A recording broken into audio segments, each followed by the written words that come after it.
Araka ny fotoanan'ny fanomezana tokony lastovako dia tafaraka eto indray tsika amin'ny takarivan'ny asabotsy ity manaritra ny araba ombam-pirarintsy ary manasanao ihany koa anaraka ny fampahalalam-baovao hatramin'ny farany isany hoentina amintsika amin'ity andro androany ity ny fanokevitra samihafa tao aorianan'ireny fivoahan'ny voka-pifidianana vonjomaika navoakan'ny senita tamin'ny andron'ny omaly ireny eo ihany koa ny ezaka ataon'ny isaky ny boriborintany anatanana ny mpifidy mba ho tonga mavitrika amin'ny fifidianana ho avy manaraka rehetra eo ary ny tontolo sosialy samihafa ihany koa fa hanomboka amin'ny herinandro ambony io ny fanentanana ny mponina ifotony manerana ireo fokontany izay miisa 2 ao anatin'ny boriborintany faefatra ao anatin'ny commune Antananarivo renivohitra ny fahatsapahana ny tapavitriny ireo mponina mpifidy somary ambany no antony izay fanentanana izay raha ny fantatra ny fikambanan'ny firaisamben'ny boriborintany faefatra moa no tompomarika ao anatin'ity fanentanana ity.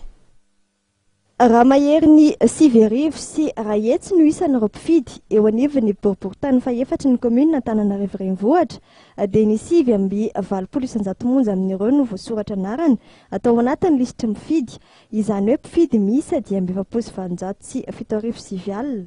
Amin'ireo mpifidy voasoratra anarana ao anatin'ny lisitra mpifidy ireo anefa dia mbola ny 4,33 arivo sy 10 alina monja ny tonga ny fidy tamin'ny andro ny 12 oktobra nanaovana ny fihodinana voalohany fifidianana filoham-pirenena raha ny tatitra ny firaisambe ny boriborintany faefatra. Be loatra reo izay voasoratra anarana ao anatin'ity boriborintany ity nefa tsy tonga ny fidy.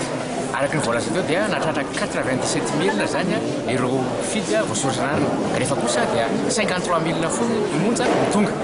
Mahakaka izay zavatra satria ianao izay voasoratra anarana ndray ireny tsy tonga. Nefa ireo manakara-pifidianana izay tokony fidy tsy voasoratra anatin'ny fifidianana dia menomenona hoe fa manino izay tsy afaka mifidy. Dia izay natonga ireny manao fanentanana hoe mba tongava reny ireo mitaky an'izany karaha-pifidianana zany ao anivon'ny fokontany.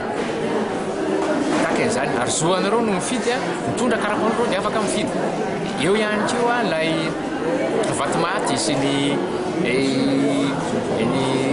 vato tsy manan-kery izay matratra 2400 ihany koa dia gaga koa izay hoe fa maninona moa matratra an'izany izy nefa nividy ny isan'ny bureau de vote eto amintsika dia 103 monja.